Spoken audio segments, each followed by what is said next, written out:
Vamos lá, 1 Coríntios 5, de 1 a 13. Como o único democrata dessa reunião está aqui, voltamos a tirania. Você está sozinho aí no seu reinado. É, meu reinado tirânico. Você lembra? Por toda parte se ouve que há imoralidade entre vocês, imoralidade que não ocorre nem entre os pagãos, ao ponto de um de vocês possuir a mulher de seu pai. E vocês estão orgulhosos? Não deviam, porém, estar cheios de tristeza e expulsar da comunhão aquele que fez isso? Apesar de eu não estar presente fisicamente, estou com vocês em espírito, e já condenei aquele que fez isso, como se estivesse presente. Quando vocês estiverem reunidos em nome de nosso Senhor Jesus, estando eu com vocês em espírito, estando presente também o poder do nosso Senhor Jesus Cristo, entreguem esse homem a Satanás, para que o corpo seja destruído e seu espírito seja salvo no dia do Senhor. Continua? O orgulho de vocês não é bom. Vocês não sabem que um pouco de fermento faz toda a massa ficar fermentada? Livrem-se do fermento velho, para que sejam massa nova e sem fermento, como realmente são. Pois Cristo, nosso Cordeiro Pascal, foi sacrificado. Por isso, celebremos a festa não com o fermento velho, nem com o fermento da maldade e da perversidade, mas com os pães sem fermento, os pães da sinceridade e da verdade. Continua. Já lhes disse por carta que vocês não devem associar-se com pessoas imorais. Com isso não me refiro aos imorais desse mundo, nem aos avarentos, nem aos ladrões ou idólatras. Se assim fosse, vocês precisariam sair desse mundo. Mas agora estou lhes escrevendo que não devem associar-se com qualquer que, dizendo-se irmão, seja imoral, avarento, idólatra, caluniador, alcoólatra ou ladrão. Com tais pessoas vocês nem devem comer. Pois como haveria eu de julgar os de fora da igreja? Não devem vocês julgar os que estão dentro? Deus julgará os de fora. Expulsem esse perverso do meio de vocês. Vocês vão continuar até o... Não, deixa. Então, Está tantos problemas. Mas deixa eu fazer uma pergunta aqui. Eu desde o 11 aqui, mas agora vos escrevi que não vos associem com aqueles que, dizendo-se irmão, for devasso, avarento, idólatra, ou maldizente, ou beberrão. Quer dizer, aqui está dizendo que para que não se associar mais, não comer mais com a pessoa, quer dizer, Não conviver. não viver mais, mas... Dizendo-se irmão. O que quer dizer isso? É, o cristão, né? Não, então, mas esse não. Mas aquele que está dizendo-se irmão, não você, aquele que está dizendo-se irmão, não é isso? Então, mas Jesus não sentou para comer com... Não, mas não era... Então, na verdade, isso é uma das coisas que eu grifei lá, porque, assim, há alguns par de anos atrás, eu ouvi umas 2 ou 3 fitas do Ed, que ele falava daquele versículo de não se assentem na roda dos escarnecedores, né? E para mim aquilo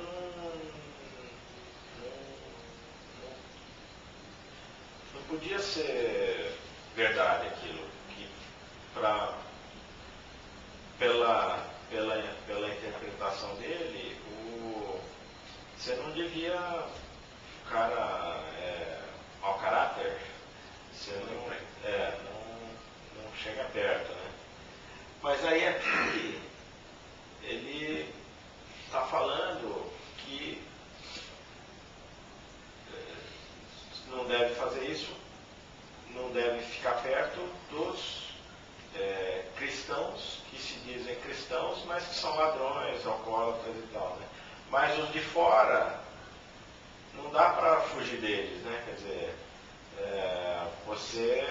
eu tenho um amigo que não é cristão, mas é um monte de coisa disso aqui, quer dizer, não tem problema estar junto com essas pessoas, né? É isso. Mas nós vamos chegar lá, quer dizer, parece ser a mesma dificuldade, né? Que a gente tem. Esse texto, por que você quis ler o próximo e eu pedi para que não lesse? Porque você vê que esse é um texto complicado, né? Ele é pequenininho, mas ele traz um monte de complicador. Principalmente se a gente lembrar da última reunião que a gente teve. O Ari, assim, não estava aqui, e eu tentei criar uma suposição que quando Cristo vem à Terra, quando Jesus incorpora Cristo, Cristo se torna Jesus, a obra fundamental de Jesus foi abolir a lei. Por quê? Porque no Velho Testamento, para você chegar a Deus, existia uma série de leis. Né? Todo o Velho Testamento, você pega ali os primeiros 5 livros da Bíblia, é uma série de leis que você tem que guardar. Então você tem que guardar o sábado, você tem que guardar as festas, você tem que dar o dízimo, você tem que matar um cordeiro de vez em quando, você tem que apresentar uma série de coisas, porque se você não fizer isso, você se ferra na mão de Deus. Né? Você quebra as relações. Quando Cristo vem, em Mateus, no Sermão da Montanha, ele fala o seguinte: não vai passar um i nem um tio da lei até que ela se cumpra. Né? A gente pode ir lá e está escrito isso. Não vai passar o Velho Testamento até que ele se cumpra. Aí nós vamos lá para a cruz, e quando Jesus está na cruz, o que ele fala? Está cumprido. Quando ele fala está cumprido, se a gente juntar com o texto de Mateus, a gente fala, a lei foi para o buraco. Não tem mais lei. Então, como que eu fico no meu relacionamento com Deus? O que eu faço para me relacionar com Deus, se já não tem mais lei? Não faço nada. Eu simplesmente creio. Então foi aonde nós mais ou menos chegamos semana passada, até a Mônica fazia umas colocações e falava, mas ainda você está preso à lei. Ou seja, não adianta ser bonzinho e não adianta ser malzinho. Nada que a gente puder fazer vai aproximar mais Deus de nós. Por quê? Porque Deus agora está dentro de nós. Então a proximidade é absoluta. Né? E não é mais lei. Não tem obediência que a gente possa prestar. Porque não tem ao que ser obediente. Né? Imagina que você chega na tua empresa e fala, não tem mais regra para a internet. Então, o cara entra na internet no que quiser e você não pode falar nada. Porque ele fala, você aboliu a regra, por que você está me cobrando alguma coisa? Então não tem que te obedecer, porque não tem ao que obedecer. Então quando Jesus, no meu entendimento, diz, está consumada a lei, ele faz com que a lei vá para o buraco. Então não tem mais nada que eu precise fazer, nem jejum, nem oração, nem leitura, nem cantar, nem participar de coral, nem domingo na igreja, nem nada, nem ser bonzinho, nem ser fiel à esposa, nada pode fazer com que eu esteja mais próximo. Seja próximo de Deus. Por quê? Porque isso só depende de Deus. Né? Então isso nós chegamos semana passada, sem pegar a discussão mais ou menos que gira em torno disso. Né? Então eu gostaria, antes da gente entrar aqui, lembrar um pouco algumas coisas que a gente vem tratando em Coríntios. Primeiro, Paulo, em Coríntios 1, ele fala o seguinte, olha, eu sou Paulo e escrevo, eu sou apóstolo de Jesus e escrevo a igreja de Deus. Essas duas palavras, elas vão ter um significado muito especial no meu entendimento. É um entendimento que eu tomo como referencial para mim, a palavra igreja e a palavra apóstolo. Normalmente, a palavra igreja é entendida como um espaço onde as pessoas participam, quer seja um espaço físico, quer seja um espaço institucional. Né? Por isso a gente fala, vamos à igreja domingo. Então, quando eu estou falando vamos à igreja domingo, na minha cabeça está traduzindo essa palavra igreja por um espaço físico ou institucional no qual eu participo. Mas, na verdade, a palavra igreja, ela vem vem do grego eclésia. E a palavra, o grego eclésia, Corinto é uma cidade grega, ela está lá no meio da Grécia, praticamente meia distância entre Atenas e Esparta. A gente sabe da história, né, que essas duas cidades que representam a história grega. Né, 300 anos atrás, Esparta e Atenas ficavam brigando por dizer quem era a matriz do pensamento grego. E Corinto ficava bem no meio desses dois. Então era uma cidade super influenciada pelo pensamento grego mais tradicional, mais original. Né? A cidade grega ela era administrada, governada, em Atenas mais do que Esparta, pelos cidadãos da cidade. E esses cidadãos da cidade, a cada, se não me engano, 2 semanas do mês, participavam de uma assembleia geral. Assembleia essa que todos os homens maiores de 18 anos e que podiam ir para a guerra tinham direito igual de falar qualquer coisa. Então, as grandes assembleias de Atenas chegavam a juntar 40 mil pessoas num único estado. E era franqueada a palavra. Então o cara chegava e falava, eu tenho uma ideia, nós vamos sair para a guerra ou não vamos? Aí o cara falava, eu tenho uma ideia. Ele ia para o meio da assembleia, a assembleia era circular, o cara ia para o meio da assembleia e expunha as suas razões. Aí o outro falava, não, eu não concordo. Aí ele se propunha a falar. E essas 40 mil caras tinham direito igual a falar. Não existia restrição, nem de classe social, nem de idade, nem de... demorar dias essa assembleia. O tempo que foi até chegar a uma decisão. Então, isso era o conceito de eclésia, que foi traduzido por igreja. Uma assembleia dos cidadãos de uma cidade com a função de legislar e de julgar todos os assuntos referentes àquela cidade. Isso é igreja, né?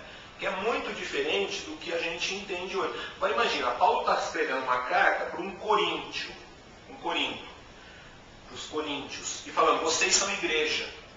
Quando ele está falando isso, ele não está lembrando, não está fazendo com que ele se lembre daquilo que a gente chama de igreja hoje. Uma casinha, um lugar, espaço físico, onde as pessoas vão cantar 5 músicas, ouvir uma pregação e levantar o dízimo.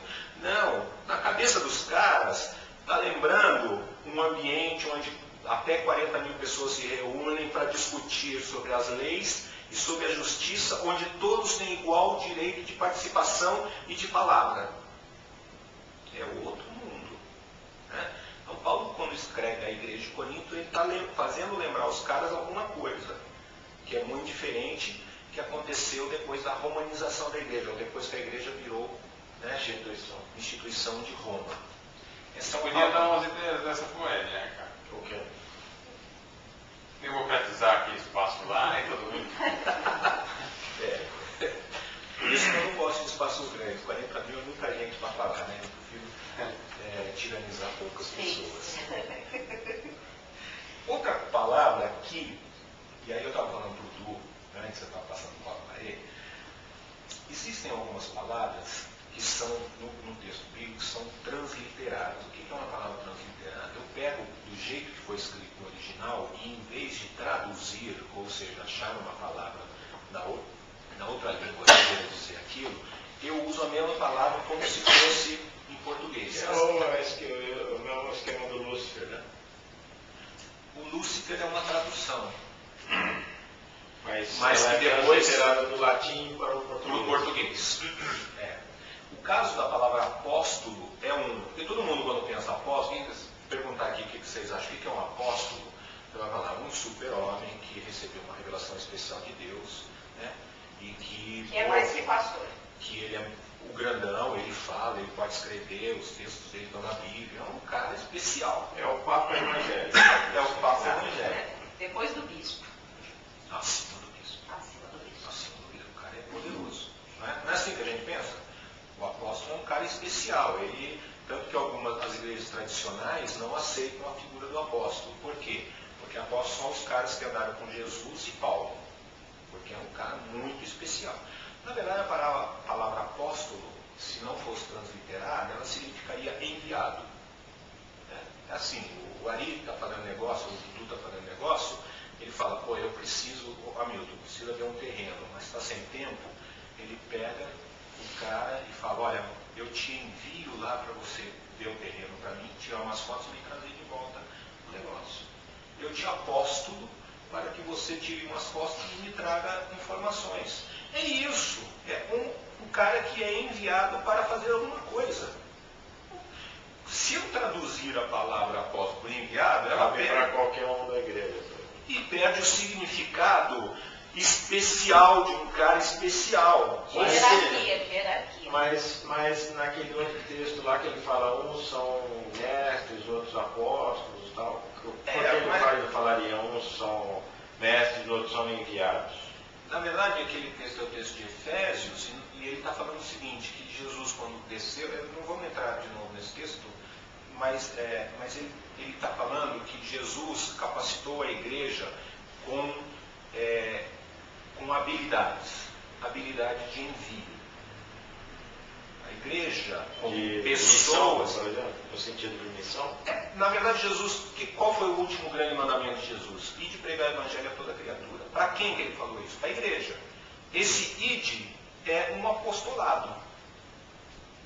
Entendeu? Então, quando você aceita o ide e pregar o evangelho como uma missão tua, você agora se tornou um apóstolo, porque você se tornou um enviado de Cristo para as nações, ou para o mundo, para o teu mundo, para pregar o evangelho. No momento que você aceita o ir, você aceita o envio.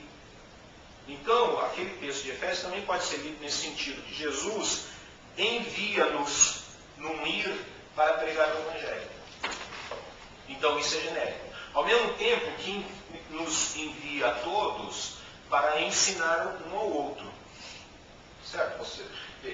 A gente está aqui ensinando um ao outro, depois você pega, entendeu, compreendeu, aceitou e concordou e fala, pô, eu vou ensinar para uma outra pessoa. Naquele momento ele é mestre.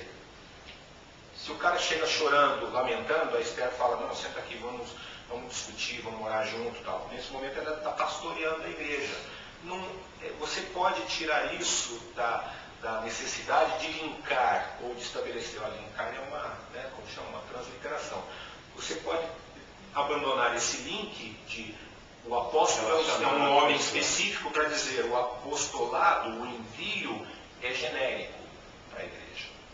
Então Paulo aqui, quando diz eu sou apóstolo de Cristo, ele não está falando nada mais do que qualquer um pode falar. Porque qualquer um pode falar, eu sou de alguma forma um enviado de Deus na terra. Um enviado normal, não tem nada de especial. Não tem nada de super-homem nisso. Eu simplesmente entendi que o id de Jesus, e enquanto eu estou indo, estou sendo enviado para levar as boas novas da salvação, o que for. Então essas duas palavras para mim têm uma conotação absolutamente distinta do que as pessoas estão apregoando aí e estabelecendo então instituições e dentro das instituições hierarquias. A hierarquia é o apóstolo e a instituição é o lugar chamado igreja.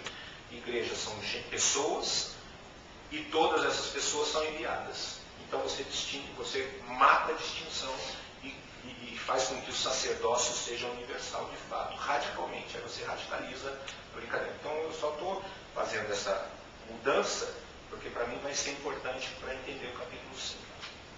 Agora, não é no 4 aí que ele fala nós apóstolos, ou eu não lembro bem, mas que ele falando da vida dele, vamos chegar lá. Sofrimento. Isso. Esse é um ponto. No capítulo 2 e 3, ele fala aquelas duas metáforas, o Ari também não estava aqui, então é legal lembrar.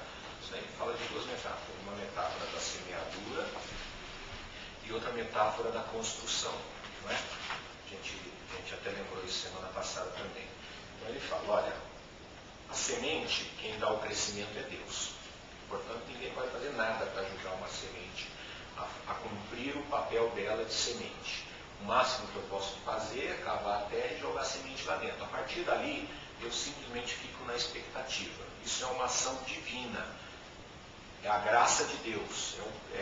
É o poder de Deus. É o desígnio divino que a semente gere o fruto da árvore. Né? Já o edifício não é uma graça divina, é uma obra compartilhada entre Deus e os homens, cujo fundamento é Jesus Cristo. Então, quando ele usa essas duas metáforas, eu entendo que ele está jogando para a igreja duas situações concomitantes. Uma, existe algo que só Deus pode fazer e que nós não podemos fazer nada. Que tem muito a ver com esse negócio de Jesus na cruz, com a graça. E outra coisa, uma vez que a gente entendeu que a graça é universal, é para todo mundo. Ou seja, todos nós somos pedras de um edifício que está se reerguendo. Aí eu volto de novo à ideia da igreja e à ideia do apostolado. Né? Por quê? Porque todos nós somos igualmente pedras no edifício. E não existe pedra mais bonita nem pedra mais feia. Não existe pedra mais preciosa nem pedra menos preciosa. Existe um edifício que está sendo erguido, cujas pedras vivas somos cada um de nós, que nos propomos a estar nesse edifício e coparticipar dessa obra. Mas é uma obra junta, uma obra que depende de gente, que depende de uma série de fatores para que ela aconteça. E esses fatores são todos ligados a essa questão de relacionamentos dentro do reino de Deus. Né? Já a graça não depende de nada de mim. A graça é divina, é um dom divino. Deus se propôs a nos dar gratuitamente. Aí entramos no capítulo 4, que é o que você está falando. Aí Paulo fala assim, olha, vocês têm uma série de divisões, um dizia que era de Pedro, outro de Apolo, outro de Cefas, outro de não sei quem. O corpo de Cristo não está, vamos dizer assim, esquartejado. Né? Não vamos esquartejar o corpo de Cristo, é um só, é uma unidade. E aí que entra, eu sofri, aí Paulo fala, olha, eu sofri, eu fui torturado, eu sofri pra caramba tal. Quem quiser se dizer apóstolo, que aceite a mesma situação.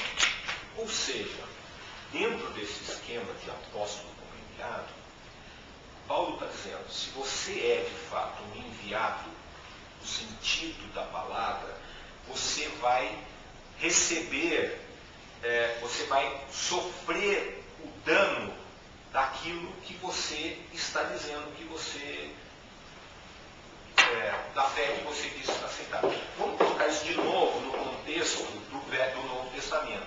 A igreja nascente era uma igreja que, por um lado, ela era perseguida pelos judeus, porque os judeus falavam que era uma seita herética.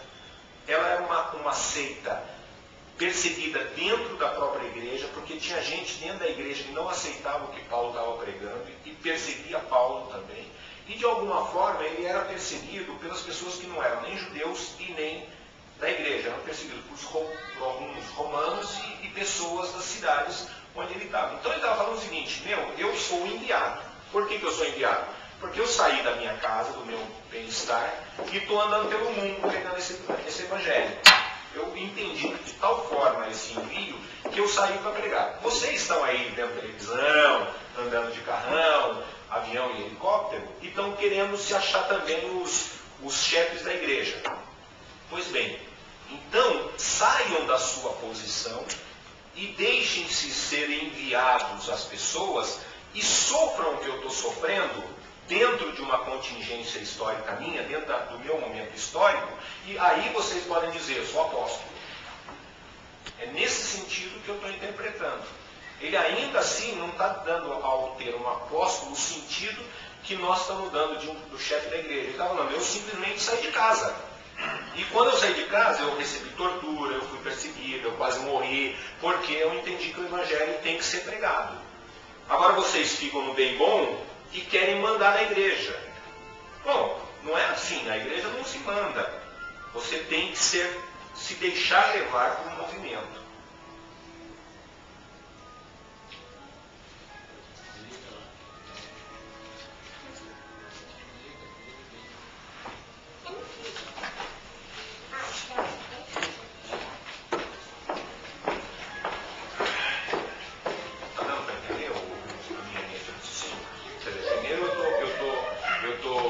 Retomando o que é igreja e o que é apostolado, depois o sentido sentido de que existe uma semente, a semente representa a graça de Deus, que é algo que Deus nos dá para fora da lei. A graça de Deus representa a lei que acabou, e existe um edifício que tem que ser construído. Esse edifício tem um fundamento em Cristo Jesus. Isso é importante também, me parece, passar. Quando eu digo que o edifício tem um fundamento que é Jesus Cristo, eu estou dizendo que esse fundamento não é um fundamento espiritual, no sentido, aquela coisa intocável. Não, Jesus, ele tem que ser crido como homem. O apóstolo João, escrevendo as suas cartas, ele diz o seguinte, falando em anticristo e Satanás, fala, o espírito do anticristo é aquele que nega que Jesus veio em carne. Todo aquele que nega que Jesus Cristo veio em carne, esse é o espírito do anticristo. Então, o espírito da igreja, o espírito que nos move, que nos faz edificar um edifício desse jeito que Paulo está falando, o fundamento não é um ser sobrenatural, mas é um homem chamado Jesus Cristo. O fundamento da nossa existência, o fato de nós estarmos reunidos aqui, é porque um dia Deus decidiu virar gente. E esse Deus que virou gente mesmo. Ele não virou um cara supernatural, sobrenatural, nem que fazia coisas que nenhum homem podia fazer. Não, era um ser humano como qualquer um, que talvez sentisse dor nas costas, que sentia cansaço, que comia, que ia ao banheiro, que conversava, dava risada, tinha uma vida normal. Ele era um ser humano. Negar a humanidade de Jesus Cristo é negar o Evangelho. Isso é o sentido, para mim, do Novo Testamento. O apóstolo João começa escrevendo o Evangelho dele e fala uma coisa que para mim é essencial. Ele diz o seguinte, no princípio era o verbo, era o Logos, era a palavra. E o verbo, a palavra, o Logos, estava com Deus e o verbo era Deus. Ele estava no princípio com Deus. Depois ele fala aqui, quer ver? O verbo se fez carne e habitou entre nós. Ou seja, o Evangelho começa quando o verbo de Deus, que é Cristo, é visto como gente. A palavra de Deus não é mais algo como Moisés. Quando Moisés quis receber as leis, o que ele fez? Subiu no monte e Deus escreveu as leis em tábuas. Não matarás, não adulterarás, não furtarás, não cobiçarás a mulher do próximo, guardará o sábado, só que não terá outros deuses diante de ti, blá blá blá. Moisés recebeu isso de cima para baixo. Pegou as tábuas e desceu para dizer para o povo, Deus me deu essas tábuas. Quando Jesus vem, ele não traz tábua nenhuma, ele é a tábua. O verbo se faz carne. Muda completamente o foco da coisa. Jesus não vem com um livrinho, olha, eu estava orando ali, Deus me ditou isso daqui, agora todo mundo tem que crer. Não, Jesus falava, eu sou a verdade. Ele joga para dentro da existência dele, ele homem, Jesus homem, joga para a existência dele a verdade de Deus, o Logos de Deus. Muda completamente o enfoque da jogada. Né? Antes nós tínhamos algo que esperávamos de fora para dentro, de fora, nem para dentro, de fora para os olhos, que é a lei, a qual eu tinha que agora seguir, e agora Jesus inaugura um tempo que ele fala, não tem nada para seguir, porque está dentro de você. Mudou o parâmetro, mudou o lugar, mudou a forma, mudou toda a estrutura de relacionamentos. Quando passamos pelo Pentecostes, em Atos 2, o que acontece? Acontece que o Espírito de Deus passa a estar dentro do homem. Toda a jogada agora é que o que é exterior e superior passa a estar interior e igual ao homem. Essa é a grande jogada do Evangelho. Deus está no homem, na limitação humana, na finitude humana. Paulo escrevendo aos Filipenses diz o seguinte, porque tenhamos o mesmo sentimento que houve em Cristo Jesus. Porque ele, negando-se subsistir em forma de Deus, se tornou como homem.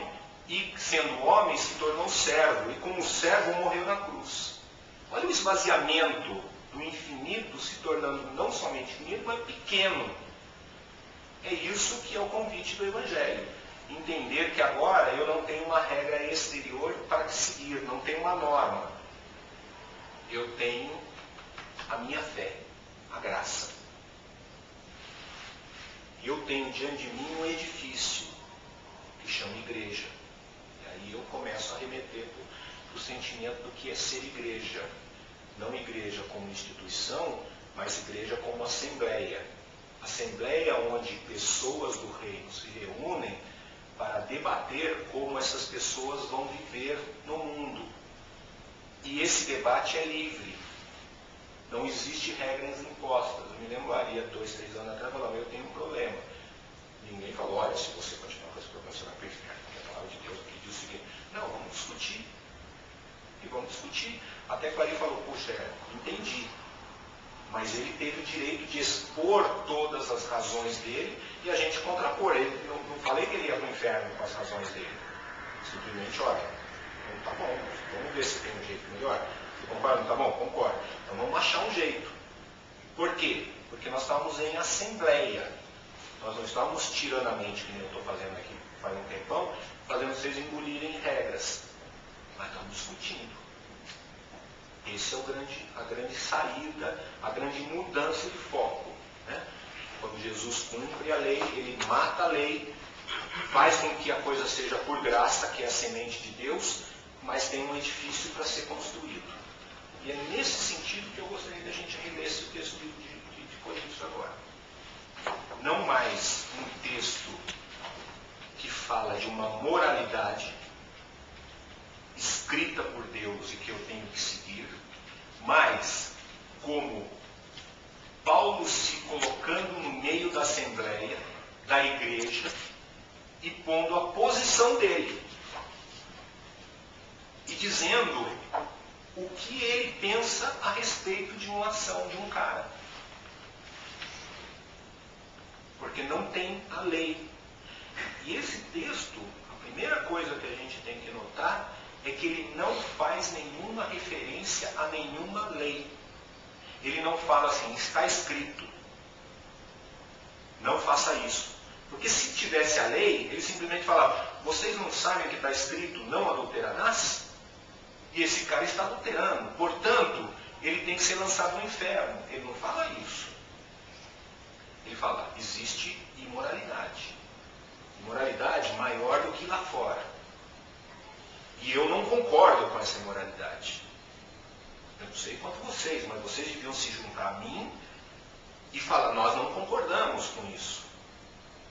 E queremos que você saia da assembleia. Por quê? Porque você está fazendo algo que não é acordo nosso. E vocês não estão fazendo isso por quê? Por que vocês estão permitindo que no meio da nossa assembleia existe um cara que esteja agindo de uma forma tal que nós não concordamos e está todo mundo de boca calada?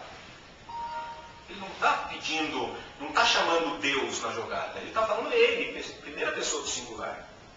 Então,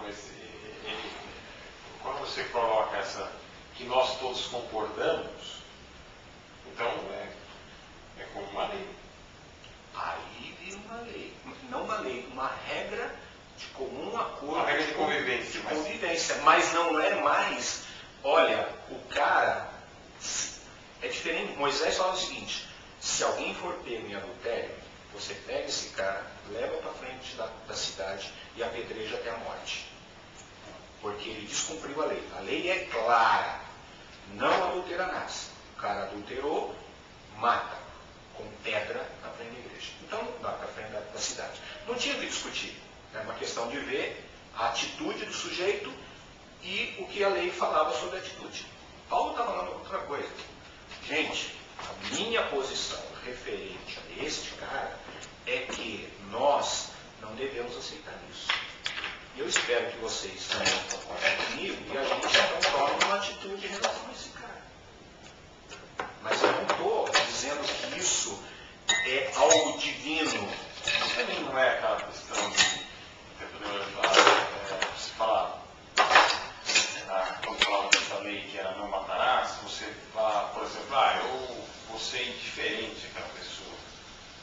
matando ela também. Sim, aí já é uma leitura que eu posso Não é a mesma fazer. situação desse caso? Olha, tudo bem, você não apedrejou o cara, mas todo mundo enfiou o cara fora. É uma penalidade de qualquer forma. Mas é uma penalidade diferente no sentido de que ele não perde a salvação. Eu só estou fazendo todo esse preâmbulo para chegar exatamente nessa posição. Ele não perde a salvação. Enquanto no Velho Testamento, o cara que fazia isso perdia a salvação. Ali, eu posso dizer, olha, não vou andar mais com Hamilton, porque eu não concordo com as razões dele. E eu deleto o Hamilton da minha vida. Né? E eu me afasto. Outra coisa é eu me travestir de uma autoridade que eu não tenho e dizer, Hamilton, você vai para o inferno, porque a tua atitude é tão trágica, tão triste, que eu, julgando pela lei de Deus, eu digo para você, você vai para o inferno, e eu não vou andar com o inferno. Eu não quero andar com o inferno. Então você vai para o inferno. Eu estabeleci um juízo de salvação sobre ele, porque a lei me permitia isso. Mas a graça já não me permite, porque eu não tenho o mínimo controle sobre a salvação de ninguém. Mas, Marcos, Mas, putz, o que eu interpreto lendo aqui É outra coisa. Eu sei. Por isso que eu fiz todo esse preâmbulo. Porque é o seguinte, tem três formas de interpretar, tem três bases para interpretar esse texto. A primeira base, eu estive pensando esses dias, a primeira base é você tomar como referência um certo maniqueísmo. Vou complicar um pouco mais. O que é o maniqueísmo? Maniqueu é um cara que maniqueísmo não está nesse texto, o maniqueísmo está na nossa cabeça.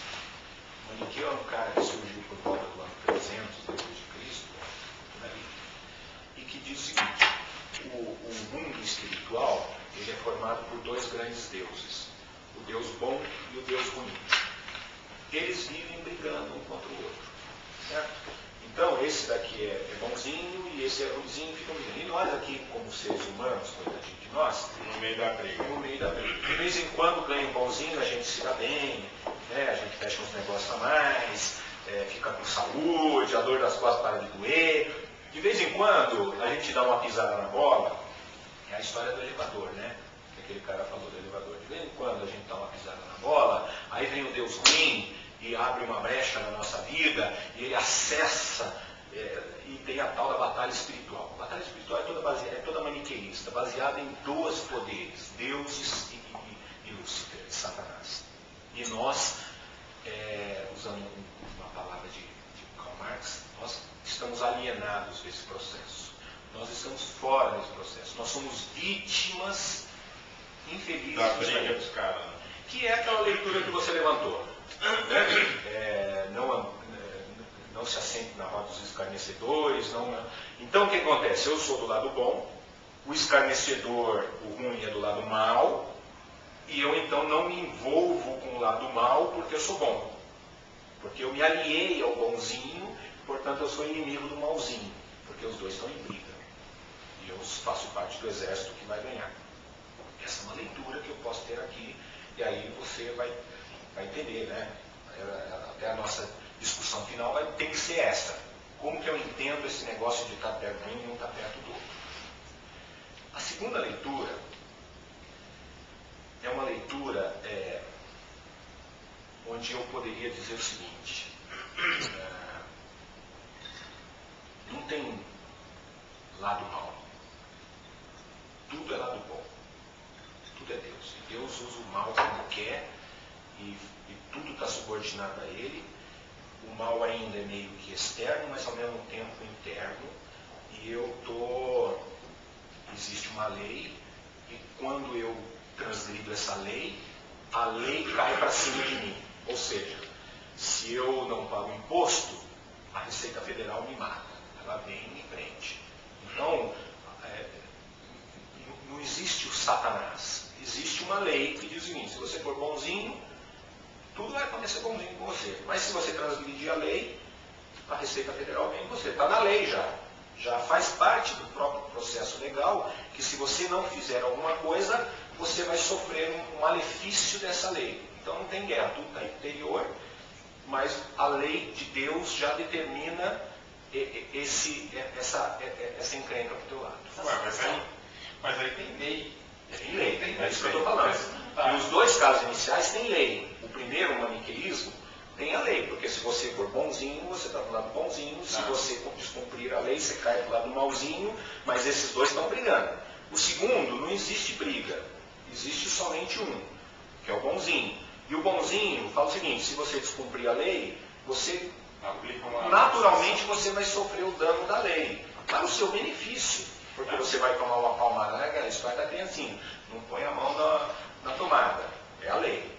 Aí a criancinha vai pôr a mão na tomada: eu te avisei, eu não fiz nada, mas eu te avisei que você ia tomar um choque.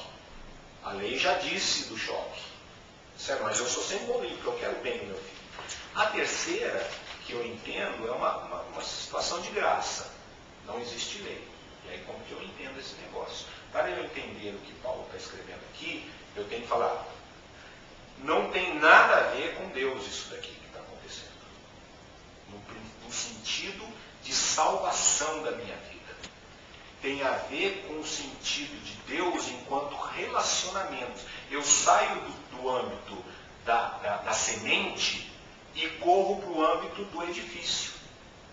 O que Paulo está falando aqui, esqueçam a semente. Vamos pensar no edifício. Como que eu torno cooperador na edificação desse edifício? Eu acho que isso está claro. Quer dizer, eu acho que essa questão de ser salvo ou não ser salvo, eu acho que já está claro. Não está para os outros dois. Que outros dois? Para o maniqueísmo, a salvação ou não, e também do outro lado, a salvação ou não, tem a ver com obediência ou não. Agora, nessa terceira hipótese da graça, a salvação não está em questão. Porque não tem lei. Agora, se eu falo o seguinte: a salvação não está posta em questão, não depende de lei, como que ficam agora os meus relacionamentos? Eu falo assim: olha, gente, para ser salvo não tem lei, então vale tudo. Nossa, vamos cair na gandaia. Porque uma vez que vale tudo, vale tudo. Aí Paulo entra na jogada e fala: pera um pouco, não é que vale tudo. Não está em questão aqui a salvação. Está em questão aqui os relacionamentos. Como nós vamos nos relacionar um com o outro de forma com que o edifício de Deus seja erguido na terra. Nós estamos falando do edifício, não estamos falando da semente. Os outros casos nós estamos falando da semente. Porque o maniqueísmo tem a ver com a semente. A obediência está relacionada à própria semente, à salvação. E o outro também, que é um pouco mais agostiniano, de Santo Agostinho, também tem um pouco a ver com essa questão da salvação. A obediência quanto salvação. Nesse caso, eu falo o seguinte: não tem nada a ver com salvação. Não estou me relacionando com Deus por salvação. Eu estou me relacionando com o próximo para edificar um edifício espiritual. Mas esse edifício espiritual é gente. Não, tudo bem. Agora, agora, na verdade, eu acho que o que choca aqui é a dureza dele para o cara para o pecador aqui, vamos dizer. Agora eu vou fazer uma pergunta bem que o Hamilton uma vez falou, que alguém perguntou se pode um homossexual entrar na igreja.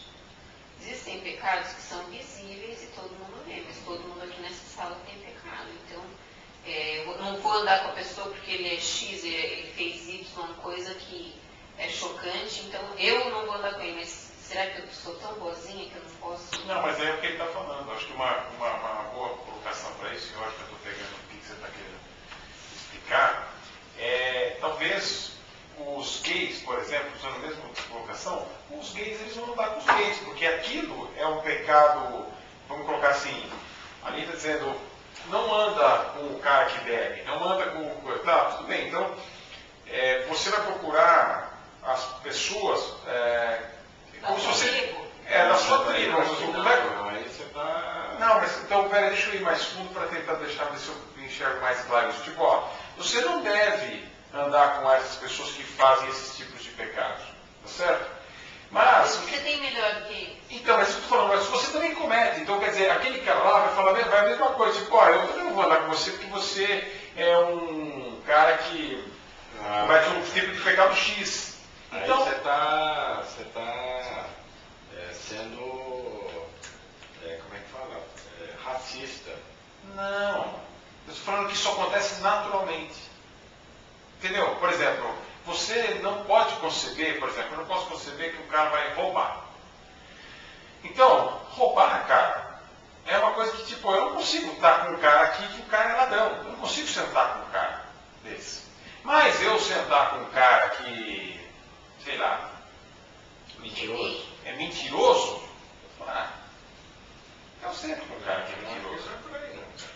Eu interpretaria de uma forma levemente diferente. O que eu queria enfocar aqui é o seguinte. Só uma outra coisinha, mas o cara, tem cara que não vai sentar com o mentiroso e vai sentar com o cara que burro. Mas aí você está... Não é isso, cara? Eu acho que a gente teria que sentar com qualquer um. Está sendo preconceito, não é racista, é preconceituoso. Não, mas você aí não está cultivando é aquela história do conceito. Você não está cultivando as coisas certas. O que ele está falando lá, no começo, é justamente essa história. Não é uma lei, mas eu não quero sentar com você que faz esse tipo Você de coisa. descobre depois de muitos anos que o seu melhor amigo é gay. Você vai deixar de ser amigo dele. Não olha pra mim. Ele falou que você não está no hall de amigos dele. Não se preocupe. É verdade, você está falando. Você tá falando. Não, mas eu acho que isso é uma questão mesmo. Essa posição de você falar assim uma coisa é você, quando você senta, você cultua aquilo, você participa daquilo, você incentiva aquilo. Entendeu, cara? Você partilha daquelas informações. Não necessariamente. Mas então você não sentou efetivamente. Quer dizer, uma coisa você... Não, na verdade, assim, eu leio isso aqui como uma coisa super dura da parte dele, do Paulo. Excluir essas pessoas. O alcoólatra. Putz, a gente tem uma pessoa que é Podemos dessa área. e aí você, putz, tchau, Você é alcoólatra. Mais ou menos, acho que eu até pensei quando você estava falando, estava tentando dizer o que eu quero dizer. É mais ou menos que nem você deixar sua filha andar com um cara que é drogado. Você vai deixar sua filha andar com um cara que é drogado? Entendeu o que eu quero dizer? Entendeu o que eu quero dizer? Tipo, não é que é uma lei, você fala, mas eu tenho que sair desse convívio, porque esse convívio é um convívio insalubre para mim.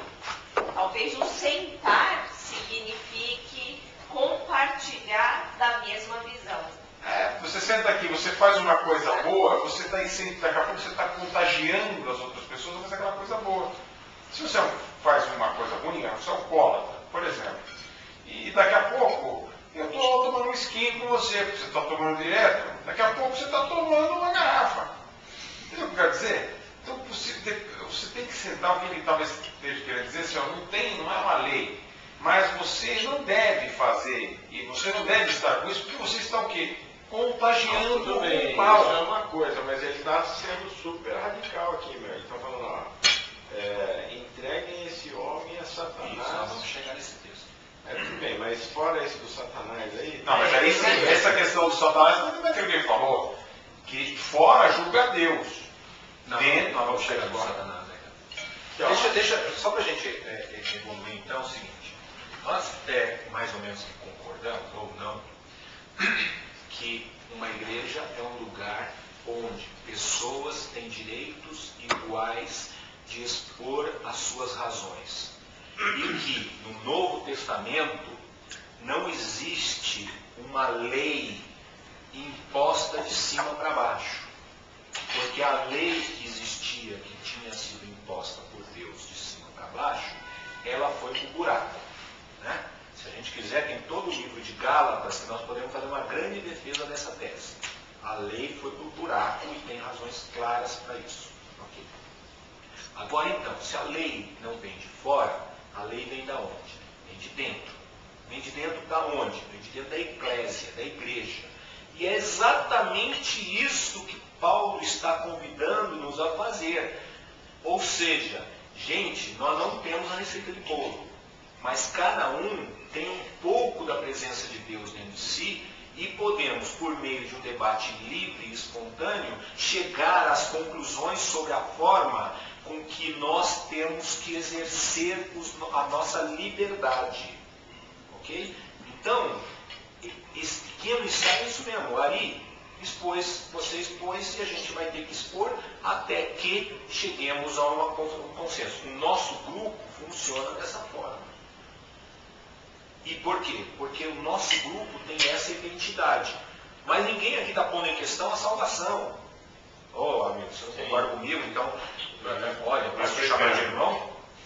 Nesse momento, eu estou dizendo a você, eu não tenho certeza que você está comigo porque você tem uma opinião contrária. Então eu não posso te chamar de irmão. Eu não tenho certeza. Paulo não está colocando em questão aqui o irmão. Ele está falando, o cara é meu irmão. Só que no meu ponto de vista, na minha visão de como um irmão tem que andar na terra, ele está andando de uma forma incorreta. Que nem mesmo os que estão fora da igreja andam de tal forma. Ele fala, pô, você vê, ele não chama a Bíblia, mas ele chama a comunidade. Ele começa assim, tem gente aí que anda com a mãe, que nem fora da igreja não tem quem ande de tal forma imoral. Então, Marcos, mas eu acho que essa questão da salvação, eu acho que está... Mas não é só a salvação, é como que nós chegamos à forma... Veja o seguinte, onde que eu quero chegar? Paulo, em um dado momento, escreve o seguinte, as mulheres têm que usar véu. Está lá escrito. Ele chegou nesse ponto. Todo mundo, pelo jeito, falou amém. Mas as nossas mulheres aqui não usam véu. Por quê? Onde nós vamos instituir o véu nesse pequeno grupo? Quando nós instituímos o véu e com razões que haja uma concordância, ou então nós já aceitamos uma concordância anterior, é o seguinte, a mulher do século XXI não usa véu.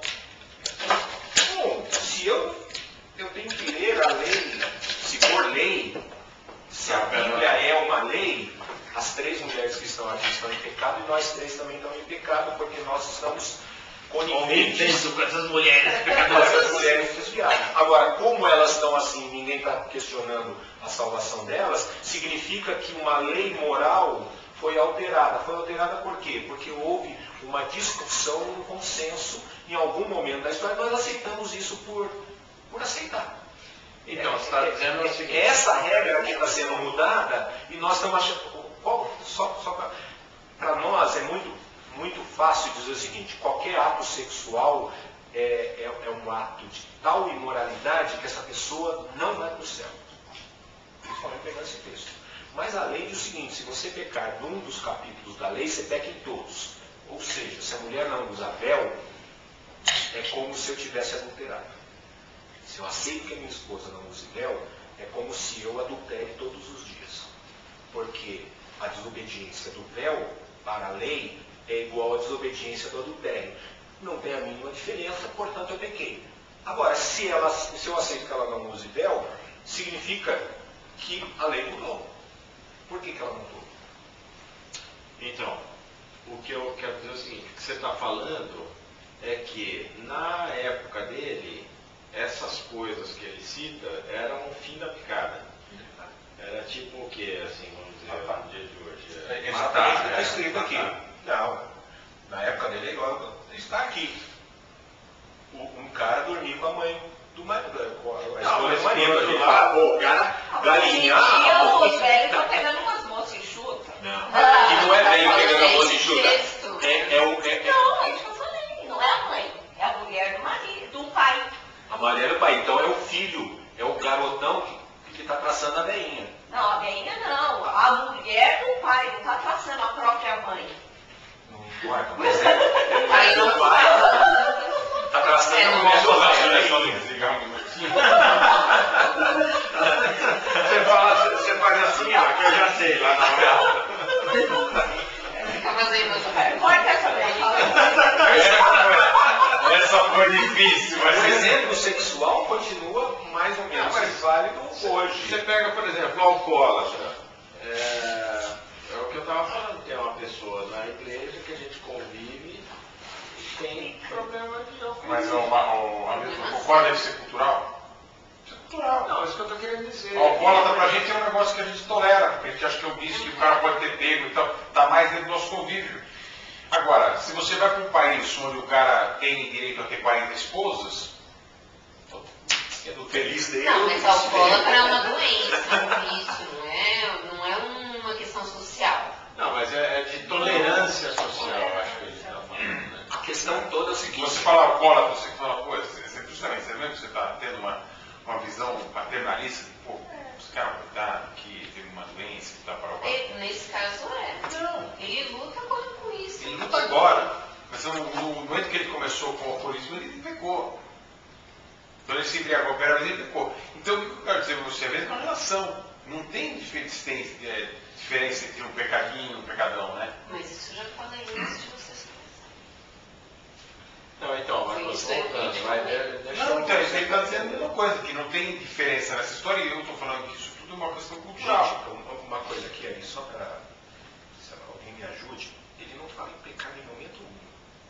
Não, até porque tem essa questão que você falou. Só para tá? a gente destruir essas estruturas, que estão na nossa cabeça, normal. Eu não vejo aqui no texto, se alguém achar me ajude, a palavra pecado. Então ele está falando que existe imoralidade, que aqui no caso é pornos, né? A palavra é pornos, e depois tem pornografia. É qualquer atividade sexual fora do casamento hétero, vamos chamar assim, certo? É o que está sendo traduzido como imoralidade aqui, é isso. Mas ele não está chamando isso de pecado. Ele está falando que isso é imoral. Ou pornos. Não é nem imoral, porque imoral significa ainda uma moralidade. Moralidade é outra coisa. Uma atitude sexual não condizente com a forma com que a gente acredita que deveria ser. É isso que significa a palavra. Ele não está chamando de pecado.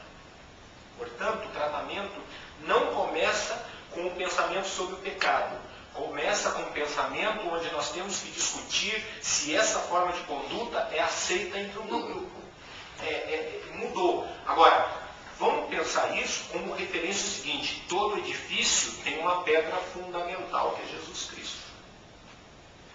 Porque senão a discussão fica absolutamente humanista, sem a referência a Cristo. Mas mesmo a referência a Cristo é uma referência complicada, porque ele sentava com qualquer um, falava com qualquer um, ele tinha uma outra atitude no relacionamento quanto à moralidade. Aí podemos entrar, falar o que o Du está falando. O Paulo está parecendo que é duro, né? Eu entendo duas coisas nessa dureza. Primeiro, que uma assembleia grega não era uma assembleia de menininhas da quarta série do pré-primário, tudo amiguinha. Era um quebra-pau. A democracia grega era um grande quebra-pau. Nós pegamos o livro de Atos, eu convido vocês a fazer.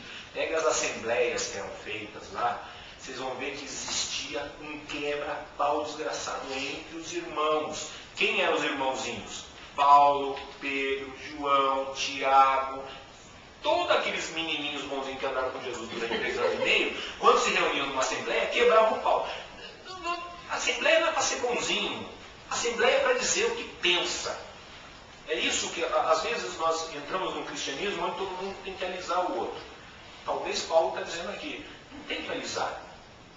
Tem que falar o que pensa e vamos discutir. E às vezes as discussões são calorosas, encaloradas, porque elas demandam o calor de uma briga. Nós é que achamos que, eu amo o próximo, então não posso falar coisas muito duras. Mas o amor, às vezes, significa falar coisas muito duras. Então, Paulo arrebenta mesmo para demonstrar a indignação dele diante de uma situação. O não concorde dele. Ele fala, eu julgo esse cara. Ele não está falando Jesus está julgando, o Espírito Santo está julgando, a lei está julgando. Ele fala, eu julgo esse cara e chamo vocês, pelo Espírito de unidade que nós temos, a julgar comigo. Percebe? Ele está colocando a primeira pessoa do singular, ele está julgando. quê? Porque não existe lei. Existe a lei. Existe aquilo que nós Você não vamos acha que a chegar. palavra julgando aí está mal colocada?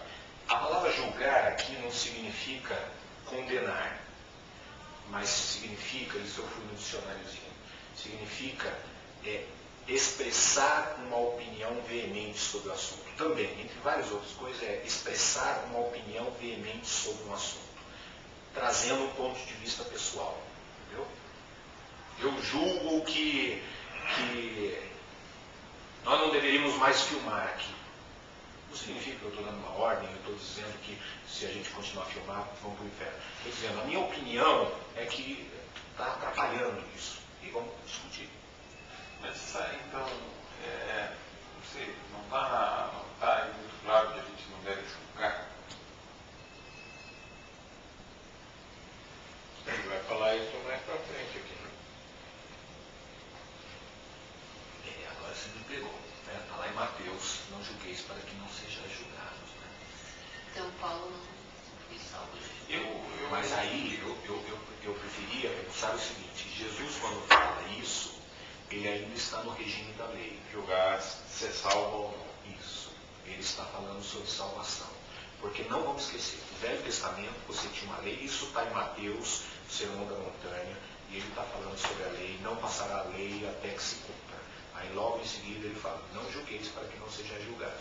Quando ele usa a palavra julgar, ele está usando a lei. Ele está falando, olha, você olhando para o outro com a lei, você julga o outro, mas aí você se julga. Julga onde? Na salvação. Quando Paulo está usando a palavra julgar, a lei já caiu. Então, novamente, ele não está usando referência legal e nem salvação. E o texto é claro sobre isso aqui. Ele não está falando sobre salvação, ele está falando, a minha opinião sobre essa situação é essa. Eu expresso a minha opinião. É por isso que essa questão, quando você falou a palavra julgar, para nós, no português, aqui Soa complicado. só Mas como foi um legal. júri, né? Uma decisão. Mas como aqui não tem lei e não estão falando de salvação, esse juízo dele não é um juízo de salvação. É um juízo de opinião a respeito dele. Eu tenho um ponto de vista, eu tenho uma visão sobre ele, meu juízo Visão de sobre isso. conduta. Na verdade, ele está falando da visão dele sobre a conduta da comunidade. Isso, é a opinião. Então é um juízo não de julgar se o cara vai para o inferno ou não. Olha, sobre esse assunto, a minha opinião sobre isso é que o cara tem que ser excluído. Depois a gente vai chegar nessa exclusão. A minha opinião é que esse cara não pode continuar fazendo isso. A graça, mas as relações entre a comunidade são estabelecidas por meio de assembleia, onde todos têm o direito de falar, e em falando a gente estabelece a forma de relacionamento. Nós estamos erguendo um edifício onde as partes vão se encaixando, onde as pedras se encaixam pedra sobre pedra, tendo como base um único fundamento. A gente um dia precisa estudar o que é esse fundamento. Mas o fundamento é Jesus Cristo, é um homem. O fundamento não é um espíritozinho. O edifício não vai se reunir no céu depois do arrebatamento. O edifício está na terra. Esse é um ponto. Deu para entender isso? À luz disso, nós tentamos interpretar o texto. Paulo não chama a lei, Paulo não chama nenhuma autoridade legal, Paulo não chama um cargo na igreja, que seria o cargo apostólico. Ele simplesmente fala, a minha opinião é esta, vamos resistir a esse cara. Porque ele diz entre nós que concordava com as regras, mas ele não vive. Então ele vai viver onde ele quiser, não aqui.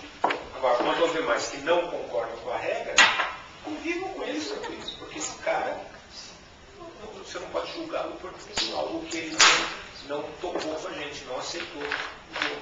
Mas é duro, né, cara? É uma postura dura, né? Claro, porque joga para o homem o dever de coparticipar do edifício. Em vez de eu ficar, o que o meu pastorzinho vai falar, o que o meu bispinho vai falar, o que a minha apostolesa vai falar, eu falo, opa, eu sou coparticipante desse edifício. A minha voz tem que ser ouvida porque eu sou igreja, eu sou pedra e eu quero opinar. Então, mas você sabe o que eu acho? Eu acho que nem é duro. Isso aí é o natural. Porque naturalmente, se você colocar uma pessoa que não fala a nossa língua, entendeu? Que não partilha dos mesmos ser excluída naturalmente. Já aconteceu isso. Já aconteceu isso. Algumas vezes. Quantas pessoas não sentaram aqui e falaram, não, espera aí, isso daqui não é espiritual e cai fora. O que eu achei bem nítido foi o Davi. Aqui na presente minha. Não, isso você fala. Ai, você corta aí essa parte, será que sai mesmo? Eu acho. Será que eu julguei o Davi? Não, mas por exemplo. Não é julgar. Ele não está no espírito da coisa. Então, ele tem um não outro julgou, grupo. ele simplesmente percebeu que ele não. E tem um grupo que é para ele. E que vão acordar outras regras. Todo mundo vai falar aleluia, aleluia, aleluia. Deus é meu, Deus é meu. Eu vou orar, papaizinho me dá um carrinho novo. Papaizinho me leva para a Europa, papaizinho para papaizinho. E vai se escrever. E todo mundo vai lá, oh, aleluia, papaizinho deu uma coisinha para ele. E tem outro grupo que fala, não, o Pai é nosso. E vamos lá, Pai, divide o pão, Pai nos ajuda a ser justos, Pai nos ajuda a viver em comunidade, porque o Pai é nosso, enquanto o outro Pai é dele. Então vai procurar um grupo de amigos que todo mundo tem o seu próprio Pai, porque aqui... Não, mas eu quero dizer o seguinte, uma situação, vamos pegar um exemplo que para todos nós aqui seja um exemplo que é um exemplo desse da época dele, mas que é um exemplo atual. O que poderia ser? Vamos dar matar. Ah, mas Matar. você tá Aí eu tô lá e, matei o cara. E aí vocês vão me expulsar do grupo? Só não, nós vamos. Hamilton, se Gente, olha, você- você aparecer, ligar pra polícia. Você está confundindo em duas coisas que você está se perdendo. A primeira é que você matou e você acha certo matar? Não. Então, se você não acha certo matar, você partilha dos mesmos preceitos que o nosso. Certo. Você tá Mas querendo- eu matei. Não, tudo bem. Então, senta aí, vamos ver como é que a gente faz a primeira coisa do negócio. Não é isso que ele está falando. É. Expulsa esse cara. Não, expulsa porque ele concordou em não cometer imoralidade ou pornos, e ele está cometendo e não tem problema nenhum. E ainda se acha bonito, porque o Paulo no versículo 2, vocês se acham bonitos por fazerem essas coisas. Eles estão achando muito bonitinho. Não somente eu cometi o ato, como eu me alegro no ato. Isso eu não concordo. Não, matar eu acho que foi um mas exemplo você infeliz. Foi. Uma coisa que eu faço toda hora e não Não dá. fale, porque senão a receita vem atrás de você. E aí, E a receita acabou de chegar. Você tá gravando? A receita acabou. Peraí, vamos aí, Rita. Qual é a Não a sequência? receita melhor, pelo menos a receita do bebendo que ela vai para Acabou de chegar. Qual é a frequência que você começa? Ele quer saber se vocês aceitam o que ele vai fazer. Mas a minha você está entendendo? Não, Uma coisa que qual que é? ninguém mesmo. Vai até o fim. Dá um exemplo agora. Ou então para por aí. Dá um exemplo genérico. Meu amigo, Não, amigo, eu tenho tenho um um amigo. que foi andando e viu uma gatinha pegando, e aí viu pipi pop. Mas eu não. Eu acho errado, inclusive. Eu julguei o cara. Olha, menina. Não, mas vocês estão entendendo? Quer dizer, ninguém acha certo, nem o próprio acha certo. Mas faz. Não, mas é diferente, amigo. O cara está dizendo aí, olha, ele acabou de dar um exemplo que está no versículo 2 dizendo isso. O cara se alegra com aquilo, no sentido, ele acha certo aquilo. Ele acha normal. Será que essa é a diferença? Eu acho que sim. Eu acho que sim, olha, Ele olha, faz do expulsar o sem cara. dúvida. Olha só que situação. Não faz expulsar. A posição de Paulo era para expulsar. Mas isso não quer dizer que eles expulsaram o cara. O Paulo está falando, o cara cometeu o delito, cometeu o erro, que eu não concordo. Ele é feliz, porque ele está achando que ele é o bonito da jogada. E eu opino da seguinte forma, arranca o cara daqui, vamos nos opor a ele. Não, mas espera aí, tem um detalhe. E espero que vocês também achem isso, para que a gente ponha ordem na casa. Aí eu concordo, pô, mas só por isso. É a opinião dele, vamos debater. Não, mas peraí, tem um negócio. Ele dá exemplos que pra época me parece que eram coisas dramáticas. Eu não É? acho que está nisso, gente. Sabe por quê? Não, porque é o seguinte, é uma questão cultural. Tudo é uma questão de força da cultura do momento. Então lá, por exemplo, talvez aqui, um dos itens lá, beber podia ser um negócio super lixo, churo. e hoje bebê, hoje Exu na época poderia não ser. Ou o contrário. E, tem certos locais do mundo onde o adultério não é adultério, não pode, inclusive permitido. Então, é isso que eu acho que é importante. A gente não ficar achando que é um pontinho, esse é grande, esse é pequeno. Porque esse grande e pequeno, você vê como pra gente hoje o alcoolismo soa como o coitadinho, soa tolerável. Agora você não consegue tolerar um cara que acha que olha, pensa assim, vamos voltar para trás. Eu achava o mó barato beber quando eu tinha 18 anos. Eu achava o mó barato tomar uma caixa de cerveja. Se você falasse para mim alguma coisa ao contrário, eu ia falar, esse cara, é mó barato tomar. Era legal. Aí o que acontece? Em algum momento não é mais legal tomar e se embriagar. Então é isso que eu estou dizendo. Que e aí aquilo é uma coisa que pode ter relevância, pode não ter. Hoje, para nós aqui, por exemplo, não dá para sentar com um cara que acha que é certo matar. Não dá para sentar com um cara que acha que é certo roubar. Não dá para sentar com um cara que acha... É isso que eu estou dizendo. O nosso nível de tolerância para com isso é muito pouco. Aí eu só acrescentaria uma coisa aqui. A gente nunca pode esquecer que o fundamento é Cristo. Quando a gente diz que o fundamento é Cristo, Cristo ele levanta uma série de coisas, vamos dizer, que humanizam o homem. Então, o que eu creio é o seguinte: essas discussões sobre matar, sobre beber, sobre adulterar, tem que sair do âmbito da lei. A lei diz, não matarás. Se você matar, você é morto. A lei diz isso e acabou. Não interessa se você fez feliz, se foi triste, se você fez sem querer ou por querer. A lei te diz, se você matou, você morre. Okay? Quando você vem em Cristo, Cristo ele muda isso. Ele fala, olha, vamos ponderar sobre essa questão. É a mulher adulta, foi pega em adultério, vamos jogar pedra. O primeiro que não tiver pecado, joga a pedra. Ele ponderou a lei. Então é isso que Jesus está falando.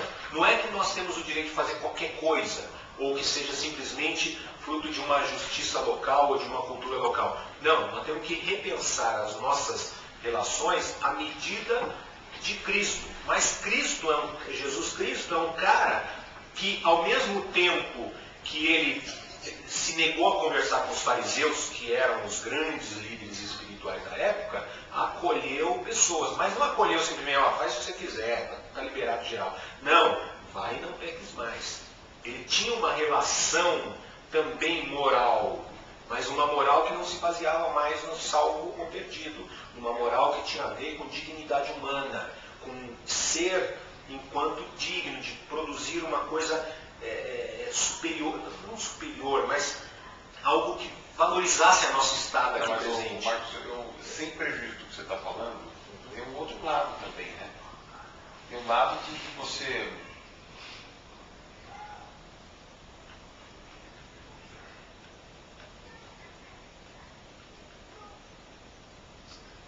Deu branco. Ele está tentando transliterar uma palavra. Fala em inglês. Não, porque realmente deu branco no assunto. Você estava falando, é que me veio um negócio na cabeça e eu... Não, talvez seja isso. É um lado cultural, né? Quer dizer, o meu medo, e quando você vai lembrando, eu vou tentando falar. O meu medo é o seguinte, a fé cristã sempre se expandiu universalizando alguns princípios de relacionamentos. Então hoje, no Brasil, nós nos relacionamos muito parecido como se relacionam os alemães, os americanos e os crentes na Coreia. Por quê? Porque a fé caminhou junto com a moral, com o Estado. Sem levar em conta, muitas vezes, os regionalismos e as formas de grupos pequenos. Então, o índio que se converte, rapidamente ele se torna um ser civilizado, ou seja, ele se torna um ocidental. Assume as morais. Primeira coisa, ele enfia um short, a mulher enfia Shorts Adidas, uma calça. Quando o índio, ele foi feito para andar pelado. Mas, como ele é crente agora, ele não pode mais andar como nos últimos 1000 e tantos anos, 2000, 5000 anos, sei lá quantos anos, porque agora ele virou um ocidental. Então, não simplesmente nós levamos a fé cristã, como nós levamos a ocidentalidade, que são essas relações que eu estou falando, é isso. Agora, temos que... Se bem que a moral da igreja tem evoluído. pregamos muito que o índio tem que colocar o short. Mas Quando, na a verdade, mulher não podia ir de calça na igreja. Bom, mas tudo bem. Isso. Agora vai de calça. Então, essa é uma Também questão. não podia, não sei o quê. Bom, agora tá valendo. Agora nós vamos dizer o quê? Que a calça comprida ou a saia salvam uma mulher é um aspecto cultural. É isso que eu estou falando. Existem aspectos que são eminentemente culturais, porque não agridem aquilo que a gente pode dizer da humanidade da pessoa. Agora, o assassinato tem que ser feito uma grande discussão e falar quando é válido. Essa é uma questão séria, porque o Brasil estourou a guerra contra as ilhas Piripiri. Não, Nós na estamos legítima convocados à guerra. defesa. Eu mato ou não mato? Não, na legítima defesa. Por exemplo. Então, essas discussões têm que ser feitas no interior da guerra. Aqui isso a gente recebe e aceita, mas eu estou usando um exemplo clássico do matar, porque foge do aspecto somente cultural, de usar calça comprida ou saia, e entra no aspecto de aproximarmos de uma humanidade, do respeito humano. Né? O aborto tem a ver com gente, com ser humano. O que eu faço na questão do aborto? O que eu faço na questão da fome? O que eu faço na distribuição de renda? Claro, isso são grandes assuntos. O que eu faço nas nossas relações? Que tem aspectos culturais, de um grupo socioeconômico e etário razoavelmente parecido, mas tem aspectos também, como a história do Ari. Vingança é para ele normal. Hoje, por uma discussão eclesiástica, ele falou, não, eu abdico desse direito. Por quê? Porque você buscou uma humanidade. Primeiro a sua, porque você se tornou mais gente. E falando, não, ainda tem a justiça, mas agora não tem o ódio sobre a justiça. Entendeu isso? Legal. Mas eu sei que tem uma justiça ainda. Mas eu me tornei gente e trato o outro como gente. Pronto, é isso que entendeu? Talvez a diferença. Outra coisa é o tamanho do cabelo, a cor do cabelo, roupa, não sei o quê, ou aspectos da nossa própria condição sociocultural, econômica e intelectual, que é outra coisa. E Paulo está falando, discutam isso. Tendo como fundamento Cristo. Porque Cristo aceitava o rico, o pobre, o escravo, o livre, o homem e a mulher, tudo igual, mas ele tinha um tratamento de humanização das pessoas, de resgate da humanidade, de libertação dessas pessoas. Eu creio que é esse o jogo que tem que ser feito. E uma vez nós acordamos, quem não concordar, que vai buscar outro galinheiro, porque esse daqui... Você coloca aqui, quando você coloca que não... Eu estava querendo falar sobre isso, que quando você não concorda, quando uma pessoa não concorda, mas ainda assim a gente tem os preceitos bíblicos, os preceitos do cristianismo, né? Então não é só uma relação cultural. Você pode não concordar com algumas coisas, mas essa questão, por exemplo, acho que tem que ter um divisor de águas aí. Uma coisa é você não concordar, você tolerar algumas dessas deficiências. Mas que nível que é esse? Que a gente tolera, que, por exemplo, culturalmente dá para tolerar hoje aqui o alcoólatra. Mas não dá para tolerar algum outro. Mas o alcoólatra também está fora dos preceitos cristãos. Qual que é o limite? É isso que você quer saber? Não, qual é o limite não. Olha só, nós estamos dizendo que nós não podemos, nós temos que excluir, pessoalmente, não estamos falando de salvação. Temos que excluir a pessoa que não está no nosso convívio, no nosso acordo. Mas o nosso acordo pode ser um acordo onde a gente acha legal, tudo bem, tomar umas 2 garrafas de vinho, todo mundo aí. Isso não é um preceito cristão. Você está dizendo lá... Então, por que não é um preceito cristão? Se embriagar não é um preceito cristão. Não, 2 garrafas ninguém cai. Não sei, de repente eu, por exemplo, se eu vou aí que eu te pergunto, a lei diria o seguinte, eu posso beber no máximo 2 taças de vinho por dia. Se eu beber 3 eu pego, se eu beber menos de 3, menos de 2, eu estou salvo. Nós vamos falar o seguinte, olha, nós não aceitamos a embriaguez, mas cada um tem o seu próprio limite. Vamos tentar conviver de uma forma com que nós não nos deixemos deixemos levar por esse negócio. Agora, a Mônica é meia taça, eu 2 taças. Mas aí você está O falando. Hamilton 3 garrafas. Não, mas o conceito é a embriaguez. Isso. E de repente, num grupo, alguns desses preceitos pode ser um preceito onde as pessoas toleram aquela infração. Isso. Desde que não saia do fundamento que chama Cristo. Então, é isso que ele está querendo chegar. Qual que é esse fundamento? Não, tem que ser discutido. Eu creio que é isso que Paulo está chamando a discussão. Que são as diretrizes, né? Que é o fundamento que chama Cristo. Ou seja, eu tenho que perguntar quando que as tolerâncias fazem com que eu perca a minha própria humanidade. Que eu faça com que eu perca... Vamos dar um exemplo. Vocês que são empresários, vocês estão debaixo de vocês pessoas. Qual o limite de tratamento que você tem que dar para o teu funcionário? 1, para que você não seja um tirano sobre ele. 2, que você não seja um babaca diante dele. Um bananão. Então, o que nós podemos discutir é isso daí. Nós não podemos pôr a regra a você. Olha, você só pode falar 5 decibéis. Deixa eu te falar de uma Mas você tem que buscar uma humanização nas relações de trabalho. Não, mas eu entendi o que existe. Peraí, é o seguinte, ó, por exemplo, vamos lá. Nós Não tem um país lá que. concordamos. Não tem uns países onde a pessoa pode ter 2, 3 mulheres, quantas ele consegue sustentar? Muito bem. Então lá, muçulmanos, mas então lá, só na religião muçulmana? Não. Tem que, lá é a mesma coisa, não é assim? Tem cristãos assim? Não. É só muçulmano.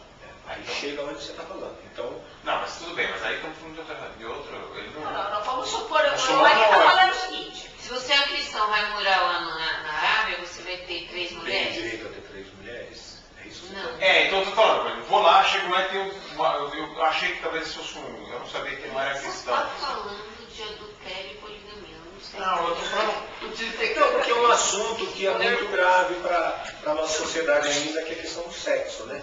Não, eu tô falando do sexo, mas falando de qualquer uma que a gente possa. Eu sei, eu Mas entendo. deixa eu só jogar isso em cima de você. Eu estou falando sobre o seguinte: tem algumas coisas, a gente está falando que a gente pode, desde que seja Acordado no grupo. acordado e tenha preceito cristão. Muito bem. Agora, Serão corado no fundamento que é Jesus Cristo. É diferente. Preceito cristão é uma coisa que passa qualquer coisa. Passa desde um Amish, como passa um libertino. Cada um vai dizer. O que eu estou falando é o seguinte: eu creio que a igreja tem que buscar entender o que é esse negócio chamado fundamento, chamado Jesus Cristo, que é essa verdadeira humanidade. Por que Jesus agia como agia? Não o que ele fazia, mas por que ele fazia. Aí eu acho.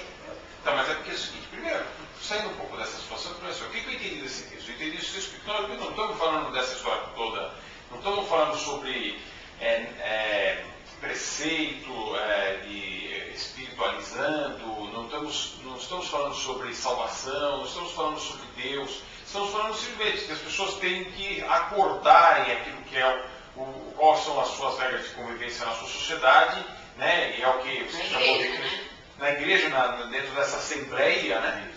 E aí ali decide se vão, quem não gosta dessas leis que nós estamos criando aqui, vai fora.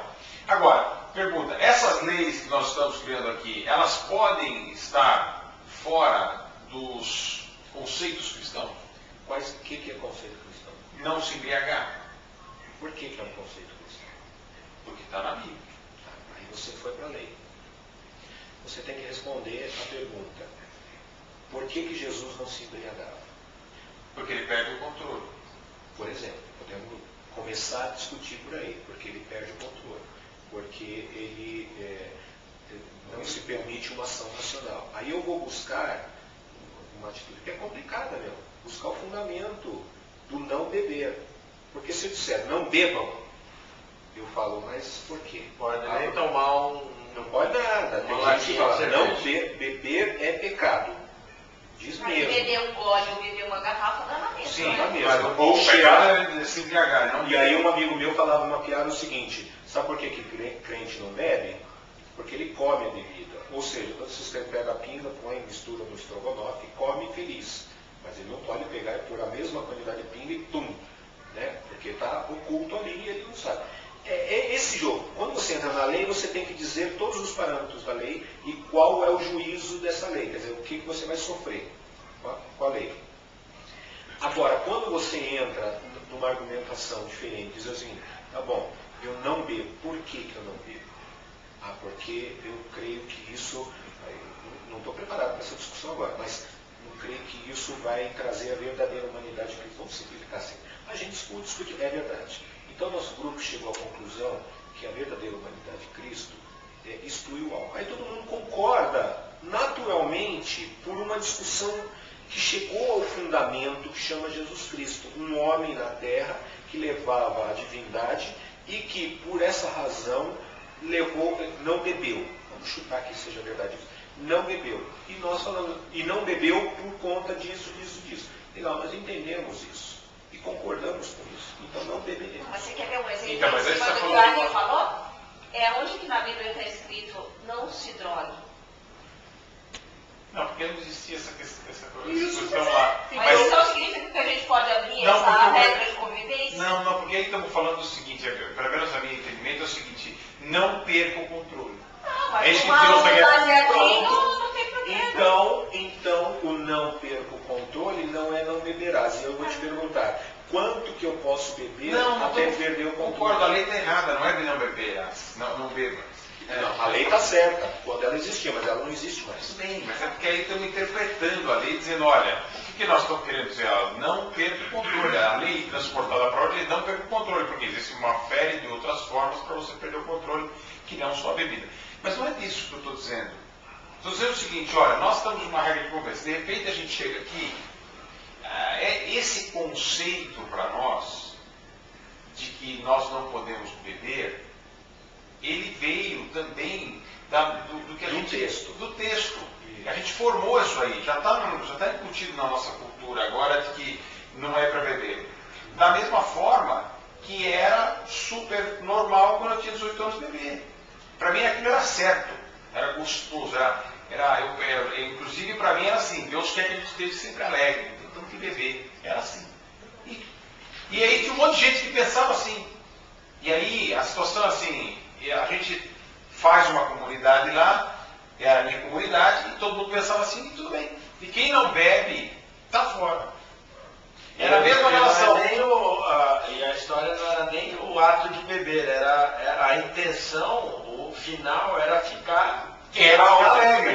Era ficar Aqui alegre. nos Estados Unidos, cara, eles tinham uma brincadeirinha que era assim, eles tinham um funil desse tamanho assim, ligado numa mangueira dessa grossura, enchia com 10 latinhas de cerveja e punha na boca assim, e aquilo, a pressão, você não engole, não faz o ato de engolir, passa direto assim, né?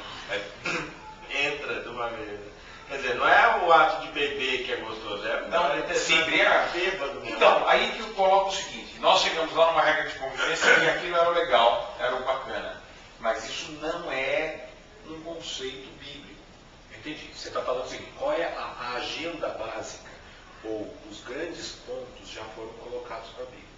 E eu creio o seguinte, esses pontos, eles são válidos à medida que eles sejam sempre rediscutidos. Por quê? Porque surgem novos pontos. É como a bebida me remete a toda forma de dependência química. E eu não vou mais discutir sobre a pinga ou a cerveja, mas eu vou discutir sobre a questão da dependência. Tendo como, vamos dizer, um ícone como se fosse o Windows, né? O ícone, a bebida alcoólica, mas ele me abre.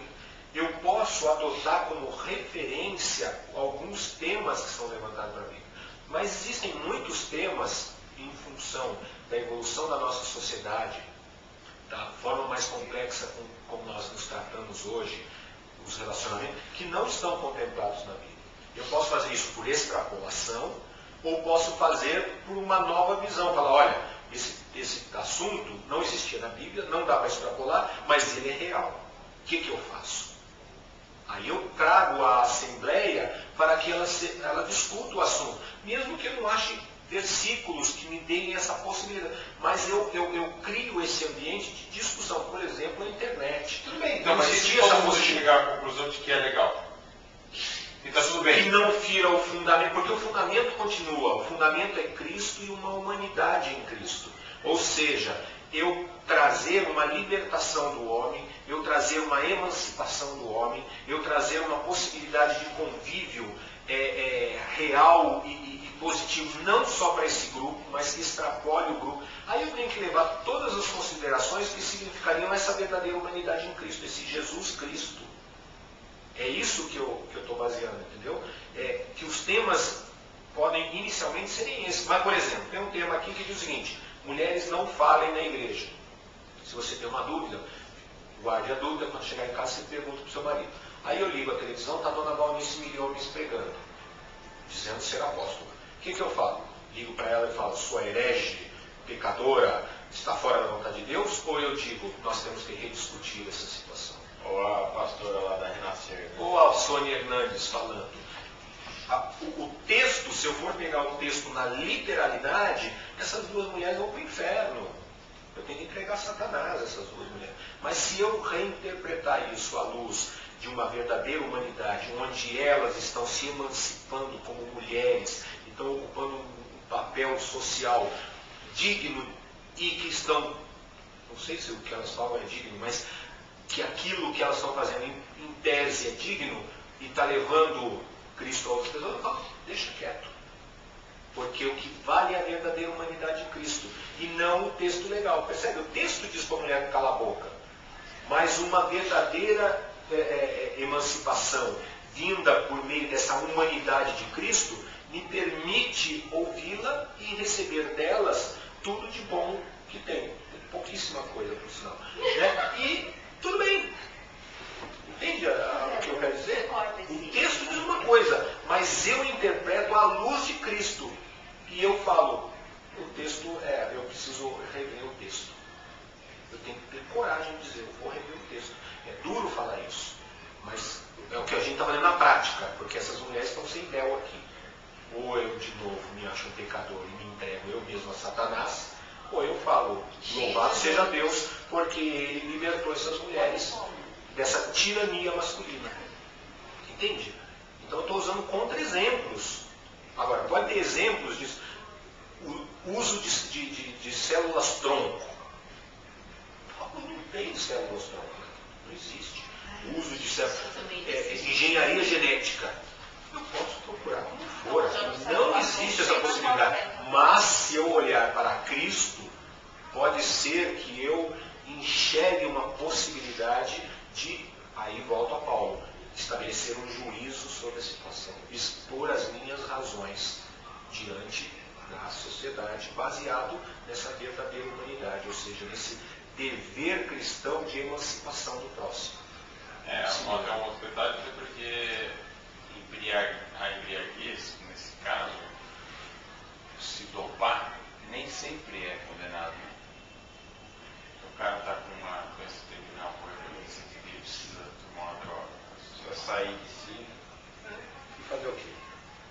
Por exemplo, você deu um super exemplo. Né? Eu estou com uma doença terminal.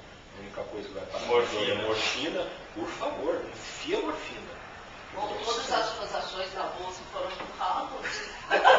Enfia morfina no cara. Enfia morfina no cara. Que vai ter. Mas o que tem que ser preservado? Essa humanidade, esse Jesus Cristo. Jesus Cristo, para mim, não é um nome. Né? Quando eu falo em reunidos em nome de Jesus Cristo, para mim não é simplesmente o nome de um ser sobrenatural. É chamar, um dia a gente precisava discutir o que é o nome. Né? Chamar a presença desse Deus homem. Fundamentar as nossas ações a partir da presença recolocada de Jesus Cristo, o homem, Deus, homem, na sua finitude e abundância de graça. Então eu acho que aí a gente chega um pouquinho. Mas é isso, a Assembleia para mim é isso. E podemos, como já tem vários assuntos em aberto aqui, chegamos e falamos, eu não concordo com você não concorda comigo, nós somos irmãos, somos amigos, vamos embora. Porque a nossa eclésia tem o direito de discordância e manutenção da discordância. Em outras eclésias não. Porque se você